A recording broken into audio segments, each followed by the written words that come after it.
बात तो जुर्म की उस सबसे बड़े खबर की जो एक हफ्ते से सुर्खियों में बनी हुई है। जी हां, श्रद्धा मर्डर मामला जिसमें आरोपी आफ्ताब पर शिकंजा कसने के लिए पॉलीग्राफी टेस्ट शुरू हो गया है। कल आफ्ताब से 15 से 20 सवाल किए गए। आज भी ये टेस्ट जारी रहने वाला है और इस बीच उस पर शिकंजा कसने के लिए सबूतों की तलाश का काम तेज है। पुलिस को अब तक कत्ल का हथियार नहीं मिला है।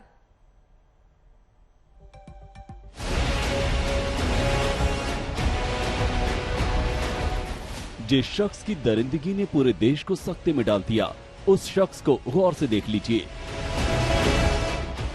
देश गुस्से में है, लेकिन श्रद्धा मर्डर केस का आरोपी आफ्ताब पूनावाला बिल्कुल शांत खड़ा नजर आ रहा है।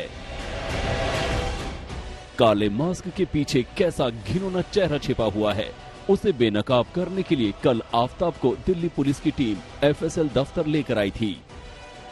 आफ्ताब एफएसएल में तकरीबन 3.5 घंटे तक रहा। पहले आफ्ताब के प्री पॉलीग्राफ टेस्ट हुआ, उसके बाद पॉलीग्राफ टेस्ट शुरू हुआ। पॉलीग्राफ टेस्ट में आफ्ताब से 15 से 20 सवाल पूछे गए। आज फिर आफ्ताब को दिल्ली पुलिस एफएसएल में पॉलीग्राफ टेस्ट के लिए लाएगी। चूंकि श्रद्धा वॉलकर मर्डर केस में पुख्ता सबूत अब तक नहीं मिल पाए हैं, इसलिए दिल्ली पुलिस को पॉलीग्राफी और नार्को टेस्ट से बहुत ज्यादा उम्मीदें हैं। इन दो टेस्ट से पुलिस को बड़ा सुराग मिलने की उम्मीद है।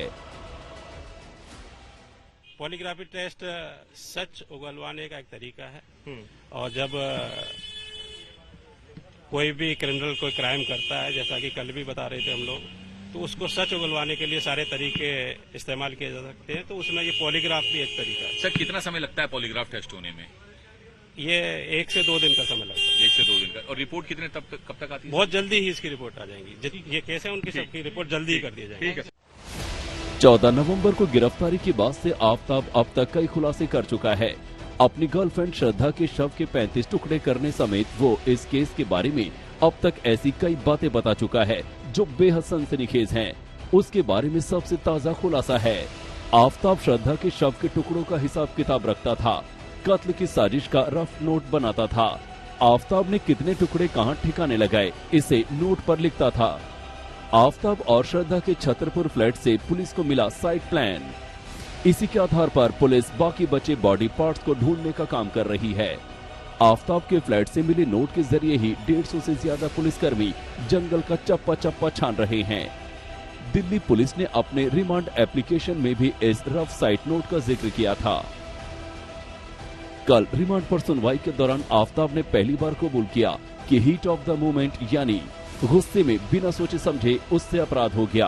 हालांकि आफ्ताब के वकील ने ये इशारा किया कि इस केस में कोई और भी शामिल हो सकता है। पूछा था कि आपने कुछ क्यों ऐसा हुआ, बोला सर ऐसा कुछ प्रोवोकेशन, मुझे प्रोवोकेशन के बाद फिर बात वो कुछ चेंज हो गई, बस प्रोवोकेशन एक वर्ड का यूज हुआ था। लेकिन अभी तक आफ्ताब आप कह रहे हो कि क्राइम को एडमिट नहीं किया, एडमिशन नहीं हुआ। ऐसा कुछ एडमिट नहीं है, कोई कन्फेस नहीं किया है उसने।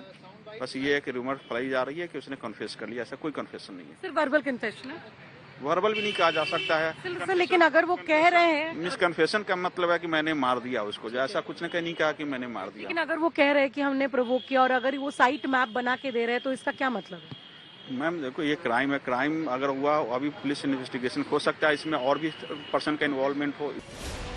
आफ्ताब ने कोर्ट में भले ही गुनाह कबूला हो, लेकिन कानूनी जानकारों के मुताबिक उसे सजा दिलाने के लिए इतना काफी नहीं। पहली चीज तो जान के रखिए कि जो स्टेटमेंट अक्यूज्ड की होती है उसका कोई भी मान्य नहीं होता अनलेस एंड अनटिल उससे कोई रिकवरी हो, तो वो स्टेटमेंट कुछ भी बोलते रहे। दूसरी बात है, अगर उसके बयान जैसे रेत हवा में हिल रही होती है वैसे हिले जा रहे हैं, तो उस स्टेटमेंट का कोई मान्य नहीं है अनलेस एंड अनटिल वो कन्फेशन में आए, तो उसकी कोई भी स्टेटमेंट हो, उससे कोई फर्क नहीं पड़ता। आफ्ताब के खिलाफ केस पुख्ता न बन पाने की एक बड़ी वजह यह है कि हत्या में इस्तेमाल आरी और चॉपर की बरामदगी नहीं हो पाई है।